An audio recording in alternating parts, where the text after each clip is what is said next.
નેપાળ ખાતે south Asia રોકબોલ tournament માટે ગુજરાતમાંથી કોસંબાની પીપી સવાણી યુનિવર્સિટીના 4 વિદ્યાર્થીઓ અને 4 વિદ્યાર્થીઓની રાષ્ટ્રીય સ્તરે પસંદગી કરવામાં આવી હતી।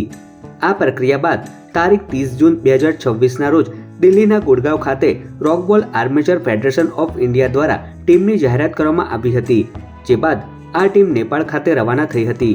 નેપાળમાં યોજાયેલી સાઉથ એશિયા ટુર્નામેન્ટમાં પાકિસ્તાન, ભૂટાન, નેપાળ અને ભારતની ટીમોએ ભાગ લીધો હતો। ભારતીય ટીમે શરૂઆતથી જ દબદબો જાળવી રાખ્યો હતો અને તમામ મેચો 3-0ના સ્કોરથી જીતીને સીધી ફાઇનલમાં એન્ટ્રી મેળવી હતી। અંતિમ મુકાબલામાં પણ ભારતીય ટીમે નેપાળને 3-0થી હરાવીને ટ્રોફી અને ગોલ્ડ મેડલ પોતાના નામે કર્યો હતો। રોકબોલ રમત એ હેન્ડબોલ અને વોલીબોલની રમતનું મિશ્રણ છે।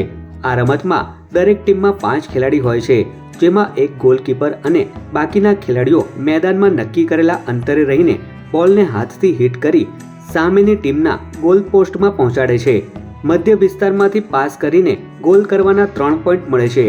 જીલ પટેલની આ ભવ્ય સફળતાથી તેમના પરિવાર, પીપી સવાણી યુનિવર્સિટી અને સમગ્ર ભરૂચ જિલ્લામાં આનંદનો માહોલ છે। જીલ પટેલની આ મહેનત અને અથાગ પ્રયત્નોના કારણે આજે ભારતનું નામ આંતરરાષ્ટ્રીય કક્ષાએ ગુંજતું થયું છે।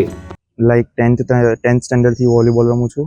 અત્યારે સાઉથ એશિયન રોકબોલ ઇન્ટરનેશનલ સિલેક્શન હતું ગુરુગ્રામ દિલ્હી, ત્યાં 26th ડેટના હું સિલેક્શન આપ્યું। પછી 27થના અમે લોકો નીકળ્યા, પછી 29થના નેપાળ પહોંચ્યા। 30ના ફર્સ્ટ મેચ હતી, ફર્સ્ટ મેચ અમારી પાકિસ્તાન સામે હતી, અમે લોકો 3-0થી પાકિસ્તાનને હરાયો છે।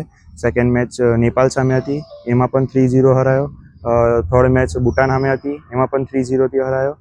ત્યાંના પ્લેયરો બહુ જ કાઇન્ડલી હતા, ત્યાં એમ ફરવાની બહુ જ બધી જગ્યા હતી।